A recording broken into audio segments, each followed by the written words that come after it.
ನಂಗೆ ಆಶ್ಚರ್ಯ ಆಗೋದಿದೆ, ಒಬ್ಬ ಹೆಣ್ಮಗಳು ಹೋಗಿ ಇದೇ ಸ್ಟೇಷನಲ್ಲಿ ನನ್ನ ವಿರುದ್ಧ ಗಂಡು ಮಕ್ಕಳು ಮನೆಯಿಂದ ಹೊರಗೆ ಹೋಗೋಕ್ಕಾಗ್ತಿಲ್ಲ, ಒಂಥರ ನೋಡ್ತಾರೆ, ದಯವಿಟ್ಟು ಪ್ರೊಟೆಕ್ಷನ್ ಕೊಡಿ ಸರ್, ಕೇಸ್ ತಗೊಳ್ಳಿ ಅಂದರೆ FIR ತಗೊಳ್ಳಲ್ವಂತೆ, ಹೆಣ್ಮಗಳು ತಗೊಂಡು ಕೇಸ್ ತಗೊಂಡ್ರೆ. Okay, 1 second. Okay, FIR ಮಾಡಲ್ವಂತೆ. ಇಲ್ಲಿ ನೋಡಿದ್ರೆ ಕಸ ಬಿಸಾಕೋ ವಿಚಾರಕ್ಕೆ ನಾನ್ ಬೇಲೆಬಲ್ ಸೆಕ್ಷನ್ಸ್ ಹಾಕ್ತಾರಂತೆ. ಅನ್ನಪೂರ್ಣೇಶ್ವರಿ ನಗರ ಸ್ಟೇಷನ್ನ ಪೊಲೀಸರ ಒಂದು ಸಿನ್ಸಿಯಾರಿಟಿನೇ ನಂಗೆ ಗೊತ್ತಾಗ್ತಾ ಇಲ್ಲ, ಅರ್ಥ ಮಾಡ್ಕೊಳಕ್ಕೆ ಆಗ್ತಾ ಇಲ್ಲ.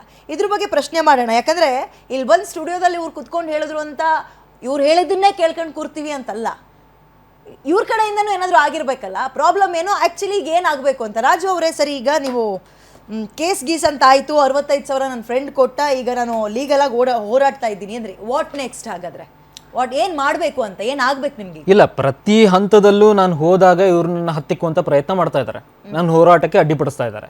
ಇದೆಲ್ಲ ರೌಡಿ ಶೀಟರ್ ಓಪನ್ ಮಾಡ್ತೀನಿ ಮುಂದೆ ಕಂಟಿನ್ಯೂ ಮಾಡಿದ್ರೆ ಅಂದ್ರೆ ಏನು ಹೋರಾಟ ಮಾಡ್ಬೇಕು ನಿಮಗೆ? ಏನಾಗಬೇಕು ಅಂದ್ರೆ ಈ ತರ ಇವರು ದುರುಪಯೋಗ ಪಡಿಸ್ಕೊಂಡು ರೌಡಿ ಶೀಟ್ ಹಾಕ್ತೀನಿ ಅಂತ ಯಾರು ಹೇಳಿದ್ದು ನಿಮಗೆ? ಚಂದನ್ ಕಾಳೆ ಅಂತ ಅಲ್ಲಿ ಇನ್ಸ್ಪೆಕ್ಟರ್ PSI. ಓಕೆ, ಇರಿ, ಇದೆಲ್ಲ ಕೇಳೋದಕ್ಕಿಂತ ಮಾತಾಡೋದಕ್ಕಿಂತ ಫಸ್ಟ್ ಅದು ಯಾವುದೋ ಆಡಿಯೋ ಇದೆ ಅಂತ ನೀವು ಹೇಳಿದ್ರಿ, ಅದನ್ನ ಕೇಳ್ಬಿಟ್ರೆ ನಮಗೂ ಕ್ಲಾರಿಟಿ ಸಿಗುತ್ತೆ.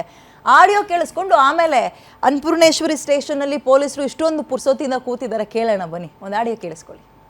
ಅಣ್ಣ ಮಂಜು ಅಣ್ಣ, ಇದು ಕರೆಕ್ಟ್ ಆಗಿ 60,000 ಕ್ಯಾಶ್ ಇದೆ ಅಣ್ಣ. 40,000 ಕ್ಯಾಶ್ ಇದೆ, 20,000 ಫೋನ್ ಪೇ ಲಿಮಿಟ್ ಆಗೋಯ್ತು ನಂದು. ನೀವ್ ಹೇಳಿದ್ರೆ ಪಸಂದ್ ಅದ್ ಯಾರ ಕೈಲ ಕೊಟ್ಬಿಡ್ತೀನಿ ಅಣ್ಣ. ಬೇಕಾದ್ರೆ ಅಣ್ಣ ಬೇಜಾರ್ ಮಾಡ್ಕೊಬಿಟ್ರಣ. ಅವರು ಅದಕ್ಕೆ ಡ್ರಾ ಮಾಡ್ಕೊಂಡೆಲ್ಲ ಹೋಗಿ ಯಾರ ಕೈಲ ಹಾಕೊಂಡು ಡ್ರಾ ಇಲ್ಲಿ ಹುಡುಗರು ಯಾರು ಇಲ್ಲ ಅಣ್ಣ, ಒಪ್ನೇ ಬಂದಿರೋದ್ ನಾನು ಯಾರನ್ನ ಕರ್ಕೊಂಡ್ ಬರಲ್ವಲ್ಲ ಅಣ್ಣ. ಯಾರ ಹುಡುಗರು ಹೇಳ್ಬಿಟ್ಟು ಮಾಡ್ಕೊಂಡ್ ಮಾಡ್ಸೋ ಡ್ರಾ ಮಾಡಿದ್ದೀನಿ ಯಾರು ಅವ್ರು ಇದಾರಲ್ಲ ಹುಡುಗರು, ಅವ್ರ ಕಡೆ ಅದೇ ನೀವು ಒಬ್ಬನ್ ಮಾತ್ರ ಫ್ರೀ ಬಿಡಕ್ ಹೇಳ್ರಣ, ಕಳಿಸ್ತೀನಿ. 45 ಅಣ್ಣ ಕ್ಯಾಶ್ ಕೊಡ್ತೀನಿ, 20,000 ATM ಕಳಿಸ್ತೀನಿ ಅಣ್ಣ. ಸ್ವಲ್ಪ ಮಾತಾಡೋಣ. 60,000 ಐತೆ, ತುಂಬಾ ಜಾಸ್ತಿ ಆಯ್ತಣ್ಣ, ಬೇಜಾರಾಯ್ತು ನನಗೆ. ನಾನ್ ಏನ್ ಮಾಡ್ಲಿ, ನನ್ಗೆ ಗೊತ್ತಾ, ನೀನ್ ಫಸ್ಟ್ ಹೇಳಿದೆ ನಂಗೆ ಅವ್ರ ಪರಿಚಯ ಇಲ್ಲ, ನಂಗೆ ಗೊತ್ತಿಲ್ಲ. ಯಾಕಂದ್ರೆ ಯಾವ್ದು ಕ್ಲೋಸ್ ಮಾತಾಡಿದ್ರೆ ಏನೋ ಒಂದ್ರ ಹಿಂಗಲ್ಲ ಅಂತ ಹೇಳ್ಬೋದು. ಈಗ ಇನ್ನೊಬ್ರು ಯಾರೋ ಮಾಡಿದ್ರು, ಅವ್ರಿಗೆ ಹೇಳಿದೆ ಇಷ್ಟ ಮಾಡಿಸ್ಬಿಟ್ರೆ ಆಯ್ತು ಹೋಲಿ ಅಂತ ಅಂದ್ರು. ಸರಿ ಅಣ್ಣ. ಅಣ್ಣ 65 ಅಣ್ಣ, ನೀವ್ ಹೇಳ್ರಿ, ಹುಡುಗ ಬೇಕಾಗಿರೋಣ.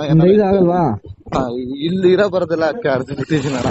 ಒಬ್ಬ ಹುಡುಗರು ಏನಿಲ್ಲ, ನಾನು ಯಾರ ತರ ಇಸ್ಕೊಂಡ್ ಬಂದಿದ್ದು, ಇನ್ನೂ ಸ್ಟೇಷನ್ ಹತ್ರ ಹೋಯ್ತಾ ಇದ್ದೀನಿ ಅಣ್ಣ ನಾನು ಡ್ರಾ ಮಾಡ್ಕೊಂಡು. ಹೇಳಿದ್ರೆ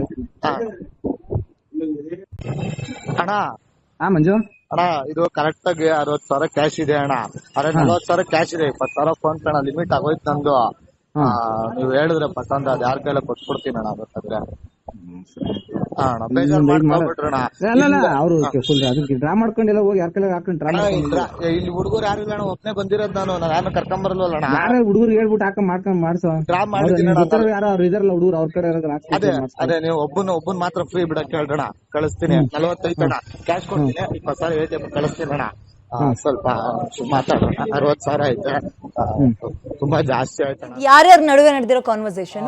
ಪೊಲೀಸು ಪ್ಲಸ್ ಅವನು ಮಂಜು. ಪೊಲೀಸ್ ಅಂದ್ರೆ ಏನಿದ್ರು ಅವರು ಆ ಡಿಪಾರ್ಟ್ಮೆಂಟ್ ಅಲ್ಲೇ ಇದ್ದವರು, ಅವ್ರ ಹೆಸರು ಎಕ್ಸಾಕ್ಟ್ ಆಗಿ ನಂಗೆ ಗೊತ್ತಿಲ್ಲ. ಅಲ್ಲ, ಈ ಮೀಡಿಯೇಟರ್ ಮಂಜುನಾಥ್ ಯಾರು? ನಿಮ್ಗೂ ನಿಮ್ ಫ್ರೆಂಡ್ಸ್ ಅಂದ್ರೆ ನಿಮ್ಗೂ ಅವ್ರಿಗೂ ಏನ್ ಸಂಬಂಧ?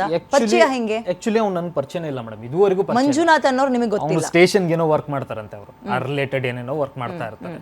ಸೊ ಅವ್ರು ಬಂದು ಅದೇನೋ ಡೀಲ್ ಮಾಡ್ಕೊಂಡು ಅದ್ ಏನ್ ಮಾಡಿದ್ರೆ ನನ್ಗೆ ಇವತ್ತಿಗೂ ಅದೇ ಕ್ವಶನ್ ಆಗಿರೋದು, ಏನು ಹೆಂಗ್ ನಡೀತು, ಏನ್ ನಡೀತು. ಆಯ್ತು ರಾಜು ಅವರೇ, ನಿಮ್ಗೆ ಆ ಮಂಜು ಯಾರು ಅಂತ ಗೊತ್ತಿಲ್ಲ. ಆ ಮಂಜು ಅವ್ರಿಗೆ ನಿಮ್ ಫ್ರೆಂಡ್ ಇಂದ ಕಾಂಟ್ಯಾಕ್ಟ್ ಹೆಂಗ್ ಸಿಗುತ್ತೆ? ಯಾವ ಫ್ರೆಂಡ್ ಇಂದು? ಯಾರೋ ಹಣ ಕೊಟ್ಟಿರೋದು? ನಮ್ಮ ಫ್ರೆಂಡ್ ಅವ್ರು ಆಚೆ ಇರ್ತಾರೆ, ಸ್ಟೇಷನ್ ಆಚೆ ಇರ್ತಾರೆ, ನಿಮ್ ಜೊತೆನೆ ಬಂದಿರೋರು. ಹೌದು, ಹೊರಗಡೆ ಇರ್ತಾರೆ, ಒಳಗಡೆ ಬಂದಿರಲ್ಲ. ಸೊ ಒಳಗಡೆ ಹೋದಾಗ ಹಿಂಗ್ ಬಂದು ಅವ್ರ ಹತ್ರ ಹೇಳಿ ಈ ತರ ಎಲ್ಲ ಮಾಡಿ, ಸೊ ಹಿಂಗ್ ಮಿಸ್ಲೀಡ್ ಮಾಡಿ ಅವ್ರನ್ನ ಈ ತರ. ಏನೇನ್ ಸೆಕ್ಷನ್ಸ್ ಅಂತ ಏನಾದ್ರು ಐಡಿಯಾ ಇದೆಯಾ ನಿಮ್ಗೆ? ಮೇಡಮ್ ಇದೆ, ನಮ್ಗೆ FIR ಕಾಪಿನೇ ಕೊಡ್ತೀನಿ ಬೇಕಾದ್ರೆ. ಅಲ್ಲ, ಆಶ್ಚರ್ಯ ಅದನ್ನೇ ಹೇಳೋದು. ಯಾವ್ದ ಕಸ ಹಾಕೋ ವಿಷಯಕ್ಕೆ ನಾನ್ ಬೇಲೆಬಲ್ ಸೆಕ್ಷನ್ಸ್ ಹಾಕ್ತಾರೆ, ಅಷ್ಟೊಂದು ಪುರ್ಸೋತ್ ಕೂತಿದಾರ, ಪುರ್ಸೋತಲ್ಲಿ ಇದಾರ ಅನ್ನಪೂರ್ಣೇಶ್ವರಿ ಸ್ಟೇಷನ್ ಪೊಲೀಸರು ಅಂತ ನಾನ್ ಬೇಲೆಬಲ್ ಕೇಸ್ ಹಾಕ್ತಿರಂತೆ, ಅಥವಾ ನಿಮ್ಮನ್ನ ಯಾಮಾರ್ಸಿದ್ರ ಒಂದಿನ ಹೆದರ್ಸೋಣ ಅಂತ ಏನಾದ್ರು? ಹಂಗೆ ಆಗಿದೆ ಮೇಡಮ್. ಇನ್ನೊಂದು ಆಡಿಯೋದಲ್ಲಿ ಅವ್ರು ಮಾತಾಡ್ತಾರೆ, ಅವ್ನು ಫಿಲಮ್ ಲ್ಯಾಂಡ್ ಅಲ್ಲಿ ಇದಾನಲ್ಲ, ಅವ್ನ ಹತ್ರ ಅಷ್ಟು ತಗೊಂಡ್ ಬಾ ದುಡ್ಡು, ಇಷ್ಟು ತಗೊಂಡ್ ಬಾ ದುಡ್ಡು. ಅವ್ರಿಗೆ ಏನಂದ್ರೆ ಇವಾಗ ಹೆಂಗಾಗ್ಬಿಟ್ಟಿದೆ ಅಂತ ಹೇಳಿದ್ರೆ, ಅವ್ರಿಗೆ ಯಾರಾದ್ರೂ ಸಿನಿಮಾದವ್ರು ಹೋಗ್ಬಿಟ್ರೆ ಓಕೆ, ಅವ್ರ ಹತ್ರ ಕೋಟಿ ಲಕ್ಷ ಇರುತ್ತೆ, ಹೆಂಗಾದ್ರೂ ಪೀಕ್ ಬಿಡೋಣ ಅನ್ನೋ ಒಂದು ಮನಸ್ಥಿತಿ ಇರಬಹುದೇನೋ. ಓಕೆ, ಈಗ ಅವ್ರ ಕೆಲಸ ಅವ್ರದ್ದು ಏನಾಯ್ತು ಪರಿಸ್ಥಿತಿ? ನಿಮ್ಮ ಆಪೋಸಿಟ್ ಬಾಡಿಗೆದಾರ ಇದ್ರಲ್ಲ, ಜಗಳ ಮಾಡ್ಕೊಂಡ್ರಲ್ಲ, ಅವ್ರ ಕತೆ ಏನಾಯ್ತು? ಅವ್ರು ಇದಾರೆ, ಅವ್ರ ಪಾಡಿಗೆ ಅವ್ರು ಇದಾರೆ. ಅವ್ರ ಮೇಲೆ PCR ಫೈಲ್ ಮಾಡಿದ್ರು ಕೂಡ ಮೇಡಮ್, ಇವತ್ತು ಕೋರ್ಟಿಂದ ಇದನ್ನಾಗಿದೆ FIR ಮಾಡಬೇಕು ಅಂತ. FIR ಆದ್ರೂ ಕೂಡ ಇದುವರೆಗೂ ಕೂಡ ಆನ್ಲೈನ್ ಅಪ್ಲೋಡ್ ಮಾಡ್ತಾ ಇಲ್ಲ ಇವರು. ಅವ್ರನ್ನ ಯಾವ ರೀತಿನ ಯಾವ ರೀತಿಯಿಂದ ಅವ್ರನ್ನ ಸೇಫ್ ಮಾಡ್ಬೇಕು ಎಲ್ಲಾ ರೀತಿಯಿಂದ ಮಾಡ್ತಾ ಇದ್ದಾರೆ. ಅದು ಯಾಕಂತ ನಂಗೆ ಗೊತ್ತಾಗ್ಬೇಕು. ಯಾವ ಆಮಿಷಕ್ಕೆ ಒಳಗಾಗಿದ್ದಾರೆ ಏನೋ ನನಗೂ ಗೊತ್ತಿಲ್ಲ. ಓಕೆನಾ, ನಾನು ಕಾಲ್ ಮಾಡಿ ಕೇಳಿದ್ರೆ ಏನ್ ಸರ್ ಹಿಂಗಾಗಿದೆ 1 ತಿಂಗಳಾಯ್ತು ನಿಮ್ಗೆ FIR ಆಗಿ ಆನ್ಲೈನ್ ಅಪ್ಲೋಡ್ ಮಾಡಲ್ಲ ಅಂತ ಹೇಳಿದ್ರೆ ಹೇಳ್ತಾರೆ ಇಲ್ಲ ಕೆಲವೊಂದು ಸೂಕ್ಷ್ಮ ಇರುತ್ತೆ ಅದನ್ನೆಲ್ಲ ಶೋ ಜೋರ್ ಜಗಳ ಐತೇನ್ರಿ ಅವ್ರಿಗೆ ಹೊಡೆದಾಡ್ಬೇಕಾದ್ರೆ ರಕ್ತ ಗಿಕ್ತ ಇಲ್ಲ ಮೇಡಮ್, ಅದೇ ಅಲ್ಲ ಅದನ್ನೇ ಹೇಳ್ತೇನೆ. ಓಕೆ ಆ ತರದಿಂದ ಆದಾಗ ಇದ್ರೆ ಅದು ಬೇರೆ ಮಾತು. ಈ ಸಣ್ಣ ಪುಟ್ಟ ಇಷ್ಟಕ್ಕೆ ಕೈ ಮಿಲಾಯಿಸುವಂತ ಹೋದಂತದಕ್ಕೆ ಇವ್ರು ಈ ರೀತಿ ಮಾಡ್ತಾರ ಅಂತ ಹೇಳಿದ್ರೆ ಇನ್ನು ನಾವು ಸ್ಟೇಷನ್ಗೆ ಯಾಕೆ ಹೋಗ್ಬೇಕಾಗಾದ್ರೆ? ಓಕೆ